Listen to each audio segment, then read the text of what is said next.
오늘도 기쁜 마음으로 하나님께 예배드리는 모든 분들 위해 하나님의 은혜와 사랑이 함께 하시기를 축복합니다. 오늘부터 다시 사사기 말씀을 살펴보겠는데요. 지난번에 말씀드렸듯이 사사기 3장 7절부터 본격적으로 사사들의 이야기가 시작됩니다. 첫 번째 사사가 온니엘이죠. 온니엘부터 시작되는데요. 우리가 함께 읽어서 여러분들도 느끼셨듯이 온니엘의 이야기는 굉장히 명료합니다. 그래서 온니엘의 이야기는 어떻게 보면 그 다음에 나오는 사사들의 이야기를 보여주는 본보기와 같은 말씀이라고 볼 수가 있습니다. 우리가 이 말씀을 들어가기 전에 사사기를 읽으면서 두 가지 특징을 기억하셨으면 좋겠어요. 사사기의 특징이 여러 가지가 있지만 그 첫 번째로 반복되는 패턴입니다. 이스라엘 백성들이 항상 하나님께 범죄를 저지르죠. 그리고 하나님께서는 그 범죄함을 보고 어떻게 하시죠? 징계를 하십니다. 이 징계는 이스라엘을 이방인의 손에 넘겨드리는 겁니다. 하나님께서는 이렇게 심판을 하시고 난 뒤에 이스라엘의 모습을 보시며 이스라엘이 회개할 때, 하나님께 부르짖을 때 다시 한 번 더 구원의 역사를 일으켜 나아가십니다. 한 사람을 세우시죠. 사사를 세우시는 겁니다. 그리고 이 이스라엘에게 사사를 통하여 평화를 얻게 합니다. 이것이 계속 순환된다는 겁니다. 그래서 이 사사기는 나선형 구조 또는 하향 나선형 구조라고도 이야기합니다. 반복되는 순환이지만 사사기 말씀을 처음부터 끝까지 잘 보시면 더 악화되는 모습을 볼 수가 있습니다. 마지막에 나오는 이 삼손의 이야기를 보면 이스라엘은 회개도 하지 않습니다. 거기에다 사사들도 점점 영적으로 불안한 모습을 보여주고 있죠. 자, 이 흐름을 이해한다면 사사기의 역사가 단순한 실패의 기록이 아니라는 것을 알게 됩니다. 이것을 통해서 우리가 알 수 있는 것은 죄악 속에서도 여전히 은혜를 베푸시는 하나님의 모습을 볼 수가 있습니다. 두 번째 기억해야 하는 것은 사사들은 이스라엘 전체를 통치하지 않았다는 겁니다. 사사들이 이방인들을 물리치고 난 뒤에 이 말이 꼭 나오죠. 그 땅이 몇 년 동안 평온하였더라. 그 땅이 몇 년 동안 평온하였더라. 여기서 말하는 이 땅들은 이스라엘 전체, 이스라엘이 점령한 가나안 전체를 이야기하지 않습니다. 오늘 말씀에서 사사들이 나오는데 세 명의 사사가 나오죠. 온니엘과 에훗과 삼갈이 나옵니다. 이 사사들은 남부 지역을 중심으로 활동했던 사사들이라고 합니다. 그래서 당시 사사들은 모세나 여호수아 시대와 같이 이스라엘 전체를 통치하지 않았어요. 중앙 집권화가 되지 않았다는 겁니다. 가나안 땅을 분배받은 지파들이 개별적으로 통치하는 부족 공동체가 여전히 이어졌다라는 겁니다. 그래서 사사들은 자신이 속한 지역을 중심으로 하나님께 쓰임을 받을 수밖에 없었던 것입니다. 자, 이것은 각 지파와 각 상황에 맞게 가장 필요한 사람을 하나님께서 세우셨다라는 겁니다. 하나님께서 그 사람을 사용해서 그 지역의 구원의 길을 열어주셨다라는 거예요.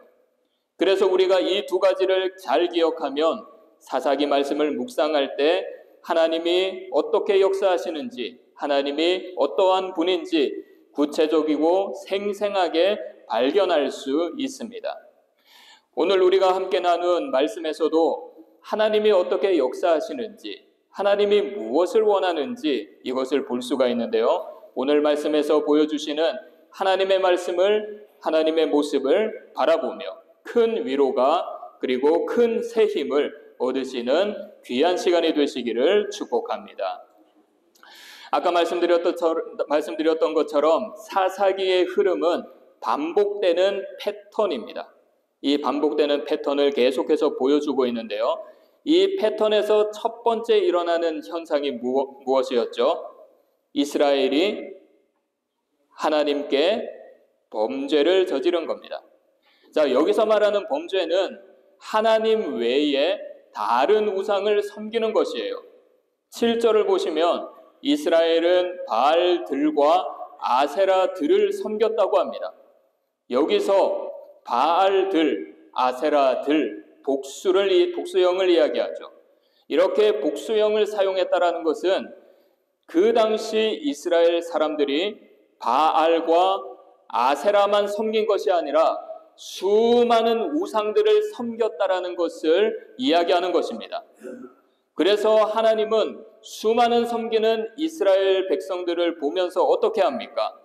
이스라엘을 메소포타미아 왕 구산 리사다임의 손에 넘겨버리십니다. 하나님 외에 다른 우상을 섬겼으니 이방인으로부터 어려움을 당하게 되었던 것이죠. 그래서 이스라엘이 어떻게 합니까? 우리 함께 본문 9절 읽겠습니다. 시작. 이스라엘 자손이 여호와께 부르짖음에 여호와께서 이스라엘 자손을 위하여 한 구원자를 세워 그들을 구원하게 하시니 그는 곧 갈렙의 아우 그나스의 아들 운니엘이라. 자, 이스라엘 백성들이 무엇을 했죠? 여호와께 부르짖었다고 합니다. 얼마 전에 제가 수요 예배 때 말씀을 드렸는데요. 구약 성경을 보게 되면 하나님의 이름을 여러 가지로 표현하게 됩니다. 창세기 1장 1절에서 하나님을 뭐라고 하죠? 태초에 하나님이 천지를 창조하시니라. 태초에 하나님이라고 표현을 했습니다. 자, 그리고 다른 말씀을 보게 되면 이 하나님을, 우리가 알고 있는 이 하나님을 여호와라는 단어를 사용하기도 합니다. 하나님과 여호와라는 이 두 단어에는 차이가 있는데요. 먼저 하나님을 보겠습니다. 하나님은 엘로힘, 히브리어로 엘로힘입니다. 이 엘로힘은 전능자, 창조주, 하늘과 땅의 주권자를 이야기합니다. 전지전능하신 분을 표현하는 단어이죠. 자, 그리고 여호와, 히브리어로 야훼. 이 야훼는 스스로 존재하는 분, 언약을 지키는 분, 이런 의미를 가지고 있다고 합니다. 그래서 이 하나님과 여호와라는 이 단어를 정리해 보면 이렇습니다. 하나님은 모든 민족과 만물을 창조하는 포괄적인 호칭입니다. 큰 의미를 가지고 있습니다. 우주적인 하나님을 표현하는 것입니다. 여호와, 이 여호와는, 야훼는 이스라엘과 특별한 언약을 맺으신 하나님, 우주적인 하나님에서 축소가 되죠. 그래서 구속자, 보호자, 목자라는 의미로 사용되는 것입니다. 그래서 시편 23편에서 뭐라고 합니까? 여호와는 나의 목자시니, 여기서는 하나님이라는 표현을 사용하지 않습니다. 여호와는 나의 목자시니, 여호와께서 나를 구속하시고 여호와께서 나를 보호하시는 분이라는 관계 속의 하나님으로 표현한 것입니다. 9절에서 이스라엘 백성들이 이런 하나님께 부르짖었던 겁니다. 우리를 구속하신 분 여호와께, 우리를 보호하시는 여호와, 우리의 목자 되시는 여호와, 언약을 지키시고 성취하시는 여호와, 우리 선조들을 지금까지 지켜주시고 인도하시고 우리 선조들에게 하신 그 약속의 말씀을 성취해 나아가시는 여호와께 부르짖었다라는 것이죠. 하나님은 이 부르짖음을 들으셨습니다. 왜냐하면 이스라엘이 지금 부르짖는 것은 그냥 단지 소리를 외치는 부르짖음이 아니었기 때문입니다. 단순히 소리만을 크게 지르는 것이 아니었어요. 자신들의 죄를 인정하고 마음 깊은 곳에서 하나님께 자비를 구하는 부르짖음이었습니다. 이런 부르짖음을 보면 사무엘의 어머니였던 한나가 생각이 납니다. 한나가 어떤 여인이었습니까? 아이를 가지지 못했습니다. 그리고 후처에게 핍박을 받았습니다. 너무 억울해서 하나님께 기도를 드리죠. 엘리 제사장은 한나의 기도하는 모습을 봤습니다. 그런데 엘리 제사장이 가만히 보니 뭐가 이상한 거예요. 한나의 입술은 움직이는데 기도의 음성이 들리지 않는 겁니다. 그래서 엘리 제사장이 한나에게 뭐라고 하죠? 내가 언제까지 취해 있겠느냐? 내가 언제까지 취해 있겠느냐? 포도주를 끊어라. 엘리는 한나가 술에 취해 기도하는 걸 줄 알았습니다. 자, 그래서 한나가 이렇게 말을 하죠. 나는 포도주나 독주를 마신 것이 아닙니다. 여호와 앞에 내 심정을 통한 것뿐입니다. 여호와 앞에 나의 하나님께, 나의 구속자에게, 나를 인도하시는 여호와께 나의 간절한 심령을 통한 것뿐입니다. 오늘 본문의 이스라엘 백성들과 한나의 기도의 공통점은 절박한 마음으로 여호와께 간절히 간구했다는 거예요. 하나님께 심정을 쏟아내었다라는 것입니다. 하나님께서는 이런 이스라엘의 소리를 응답하셨습니다. 9절을 보시면요, 이스라엘 자손이 여호와께 부르짖음에 여호와께서 이스라엘 자손을 위하여 한 구원자를 세워 그들을 구원하게 하시니, 하나님이 구원자를 세우셨습니다. 성서학자들은 이스라엘 자손의 부르짖음이 있자마자 하나님께서 바로 응답하셨다라고 합니다.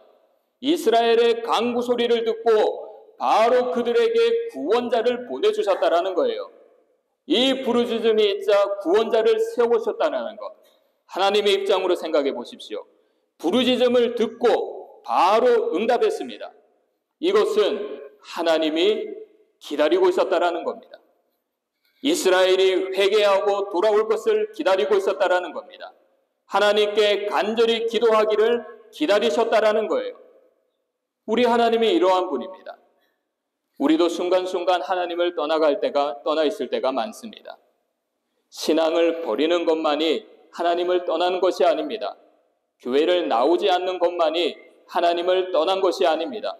하나님보다 더 소중히 여기는 것을 우리 마음에 크게 둘 때, 예배와 기도보다 세상의 것을 더 소중하게 여길 때, 이것도 하나님을 떠나고 하나님을 멀리하는 것입니다. 그럼에도 불구하고 하나님은 오늘도 우리를 기다리십니다. 탕자의 아버지가 아들이 돌아오기를 기다렸던 것처럼 하나님은 두 팔을 벌리시고 우리를 기다리고 계십니다. 사랑하는 여러분, 하나님이 기다리는 곳으로 나아가시기를 바랍니다. 심령을 쏟아서 하나님께 돌아가시기를 바랍니다. 그러면 하나님은 우리가 어떠한 모습이든지 돌아오는 그 모습을 보고 즉시 우리를 안아주십니다. 우리에게 구원의 은혜를 부어주십니다. 우리에게 즉시 평안을 주시고 우리에게 즉시 하나님의 한없는 사랑을 부어주십니다. 이런 주님께 지금 돌아가시기 바랍니다. 그래서 우리의 심령 위에 구원의 은혜를 깊이 누리시는 복된 분들이 되시기를 축복합니다. 자, 이제 두 번째 하나님의 두 번째 모습을 보겠는데요. 본문 10절 함께 읽겠습니다. 10절입니다. 시작. 여호와의 영이 그에게 임하셨으므로 그가 이스라엘 사사가 되어 나가서 싸울 때에 여호와께서 메소보다미아 왕 구산 리사다임을 그의 손에 넘겨주심에 이기니라. 아멘. 자, 하나님이 세운 온니엘, 이스라엘의 대적을 물리치죠. 자, 그런데 온니엘은 자신의 힘으로 이긴 것이 아닙니다. 하나님의 능력으로 이겼습니다. 10절 전반절을 보세요. 온니엘에게 뭐가 임했다고 합니까? 하나님의 영이 임했다고 합니다. 자, 여기서 말하는 영, 이 영은 히브리어로 루아흐라는 단어입니다. 루아흐는 바람, 숨, 영을 뜻하는 단어라고 합니다. 성경에서 문맥에 따라서 다양하게 해석이 되는데요. 자연적인 바람을 표현하기도 하고요. 생명의 숨을 표현하기도 하고요. 그리고 이 루하흐가 여호와와 함께 사용이 되면 성령 하나님을 가리키기도 합니다. 자, 그래서 하나님의 영, 이 루하흐는 단순한 힘을 표현하는 것이 아닙니다. 하나님의 마음과 생명과 열정을 사람 안에 부어 넣는다라는 것이죠. 온니엘에게 하나님의 영이 임했다라는 것은 하나님의 마음과 하나님의 생명력이 그의 심령을 가득 채웠다라고 하는 것입니다. 저도 말씀을 준비할 때마다 이것을 깊이 느낄 때가 있는데요. 저는 말씀을 잘 준비하기 위해서 나름대로 애를 쓰고 있습니다. 말씀을 잘 전하는 목사님을 따라 해보기도 하고요. 그리고 늘 발음 연습을 하기도 합니다. 억양과 표현을 바꿔보기도 합니다. 그런데 잘 되지가 않더라고요. 그리고 말씀을 묵상하는 것도 잘 되지 않을 때가 있고, 이 설교를, 말씀을 선포할 때 어떻게 구성해서 설교를 할 것인지 이것도 잘 되지가 않을 때가 있습니다. 어제도 말씀을 준비하는데 쉽지는 않았습니다. 마음이 공고해지더라고요. 그래서 강대상에 와서 본당에 올라와서 기도했습니다. 주님, 왜 이렇게 안 됩니까? 왜 이렇게 힘듭니까? 이 기쁨으로 준비를 해야 되는데, 준비를 하면서 하나님의 은혜를 누리고 그 은혜로 인하여 내 마음이 더 기뻐해야 하는데 왜 이렇게 풀리지가 않습니까? 명석한 머리를 주십시오. 뛰어난 언변력을 주십시오. 말씀을 묵상하며 깨달을 수 있는 영을 주십시오. 이렇게 기도를 했습니다. 그렇게 기도를 하고 난 뒤에 어떻게 되었을까요? 잘 됐을까요? 잘 되지 않더라고요. 아무리 묵상을 해도 떠오르지 않았습니다. 밖을 나가서 걸어도 떠오르지 않았습니다. 무언가가 풀리지 않았습니다. 너무 답답해서 밤에 다시 본당으로 올라와서 무릎을 꿇고 기도했습니다. 다른 기도의 내용이 나오지 않았습니다. 그냥 주여, 주여. 그런데 참 신기하게 그 이후에 말씀이 쫙 풀리기 시작했습니다. 조심스럽게 말씀을 드리지만 온니엘에게 임했던 하나님의 영이 역사하셨음을 믿습니다. 사랑하는 여러분, 우리는 하나님의 영이 임해야 하는 존재입니다. 하지만 반대로 악한 영도 우리에게 역사할 수 있습니다. 사울을 보세요. 악한 영이 그를 어떻게 했습니까? 번뇌하게 했습니다. 거짓말하는 영이 아합 왕의 선지자들에게 들어갔습니다. 가룟 유다, 예수님께 떡 조각을 받은 후에 사탄이 그 속에 들어갔다고 합니다. 악한 영이 임하면 삶이 피폐해지고 마음이 삭막해집니다. 삶의 결과가 좋지 않을 때도 있습니다. 그러나 하나님은 언제나 우리를 다시 일으켜 세우는 분이십니다.